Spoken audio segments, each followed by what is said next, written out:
Hey,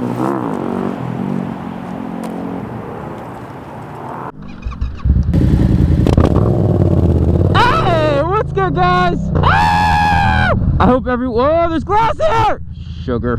I went through it. I hope everyone's having a fantastic day. Look at the blue skies. The sun's beaming down. I'm getting a little bit of heat on my body and I love it. You guys know why I brought you guys here. You know why exactly I brought you here. You know exactly why I brought you here. So why don't we talk? There's a reason I have the 360 camera. There's a reason I look like this. There's a reason I brought the other camera to record this. I'm here to teach you guys how to wheelie again, because I did it like a year ago and it came out okay, right? It came out, you know, it was pretty good. But I have learned a lot in the past year and I'm going to give you it from my point of view. I am not the best wheelier. If that's a word. I don't know everything. I'm not the best at everything. I'm still learning. I'm always going to be learning, but I will kind of give you what I know and what works for me, because I'm not going to say that everything I do is correct. I mean, it's got me this far. So I think I'm doing something right. Let's just go off on that limb, right? First, gear. You should probably be a little bit more geared up than I do. All I have on is a chest protector and a helmet and some gloves. If you have protection, leg protection, shin guards, elbow guards, any of that, a jacket. If you're on a sport bike, wear a jacket or a full suit. Wear gear. Wear gear. I don't care if you're on a Grom, like wear gear. Who's calling me?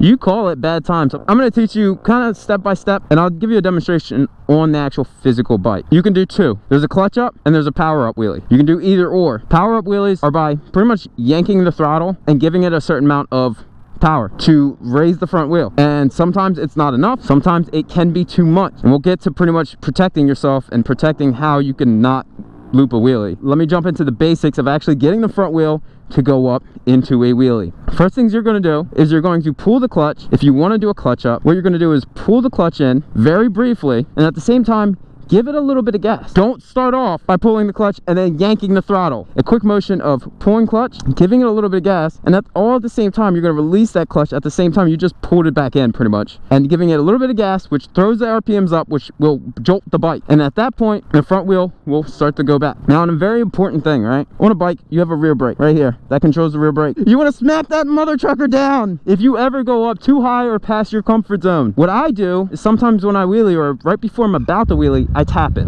I just get a good couple taps in there so my body knows that, and the reflexes know that it's there. I can use it, and then I understand that movement first. That is to protect yourself so you don't loop this trucker. Let me explain on the bike of how to clutch up. This is the easiest way to get that front wheel off the ground. So what I'm going to do is I'm going to pull the clutch in, not engaged, right? I'm going to give it gas and release just as quick. So right, just like that. Let's do it again. Low RPMs, mid RPMs, it depends on what bike. Quick motion, just wah. This FZ707 is the perfect bike for this. So now that we got that down, I'm just staying stiff and I'm kind of just acting as if I were you in your beginner steps. You just now learn how to clutch it up, all right? You got the front wheel up, so now you're doing a good job. Glass again, I forgot. So next I'm going to teach you how to hold it. It's going to feel intimidating. The bike's going to come up, you're going to be like, oh my gosh, you're literally going to probably do this. Whoa! And like throw it down, right? And you're going to think you're going to think you're scraping.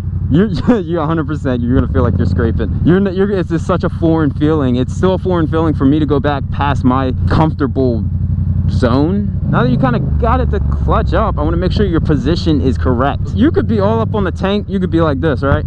Watch this. You could be I hope that looked as stupid as it felt. Let me get your position correct. There's a flow to it and you're gonna be a little stiff, but you'll open up, all right? I promise.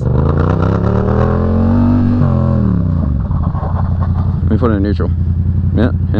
Let's imagine both of my legs are on the pegs. Move my butt back a little bit. To the back of the seat, all right?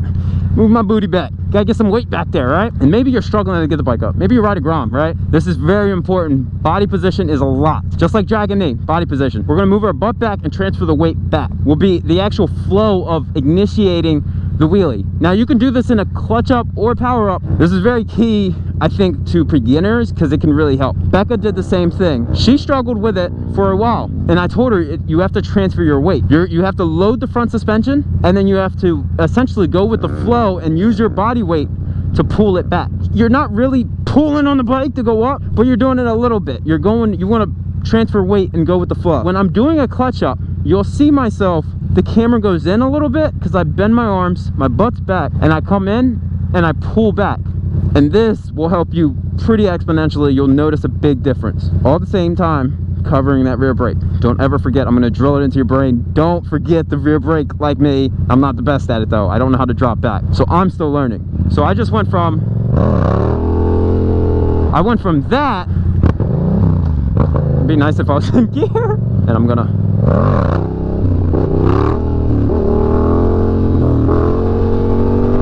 transfer that weight again. It's like seamless. It's a little bumpy, I'm sorry.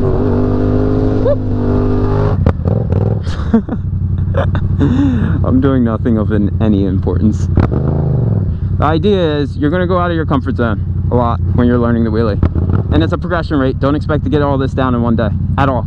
Practice makes perfect. So what you need to do is learn how high that wheel is supposed to go, how high your arms are supposed to go. And don't overthink it, because it's really just a feeling. It's all based off of feeling. You learn it over time and you understand kind of where the bike's supposed to be, how it's going to feel, and you know what triggers kind of put that out of proportion and kind of raise a red flag. What we're going to do is see how far up we can actually pull the bike. And this is to my comfort zone. This is what I'm working on, is how far I can actually bring this bike up. You might start off like this. It didn't go up that high. It didn't even go above, you know, my face. It can 100% get a little bit sketchy because the bike's going in front of your face. You can't see. It's intimidating because it feels like you're falling backwards, but you're not just yet. If you cover the rear brake, when your gut goes, ah, then hit the rear brake and let off the throttle. like just do that. You'll be okay. But that's why we wear gear, because we do sometimes make mistakes. Is she racing him?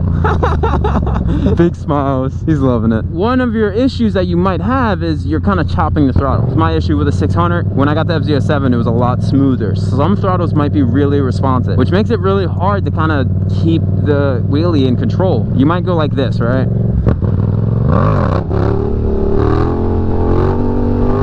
And you're going to chase out the wheelie. If the front wheel is lower to the ground, you're probably, to keep the wheel up, you're going to have to add more power, which is adding more speed, which means you're going to run out of gear. A way to fix that is by going up higher. If you go up higher, it requires less momentum, essentially, less speed and acceleration and torque to keep the wheelie up. A wheelie can last longer the higher you get it, until you master that rear brake. But let's not worry about that. We're focusing on the important stuff. Stay focused, Cam. So instead of that kind of sketchy, we're gonna practice keeping that wheelie smooth.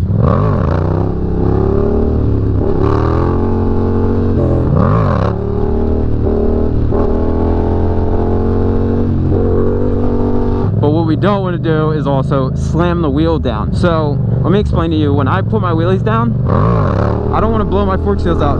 So I have it up, and then you add gas at the end. Basically, as you're dropping the front wheel, because you're putting the wheelie down, you add gas so that when you bring it down, instead of just whomp, all the weight going down, because you have no throttle and you just cut power maybe, as it's dropping, add gas so it wants to stay up. You want it to go down, so you let it fall down, but you add gas so it doesn't slam down, and it lightens the load on the actual forks. I don't want you blowing a rim, tire, fork seals, or your nuts out. So I would have honestly expected the cops to be here already, but they're not. I got a B, and I just B.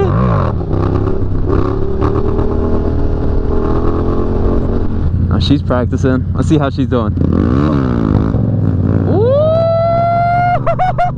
But that's honestly, that's probably everything I would tell you from a standpoint of not knowing how to wheelie or struggling to learn. It's really just perfecting that stuff at the moment. Learning how high you can bring the bike, understanding your bike and the power, and learning how to use that rear brake, slow down the wheelies. Now, what can help and boost this ability of learning is a slight incline, right? If you go up a hill, it requires less power. Flat ground will work. So if you have flat ground, find an open area like this as such. No traffic, road's kind of even, not too much gravel on the ground. Or if you can find a slight uphill, try that as well.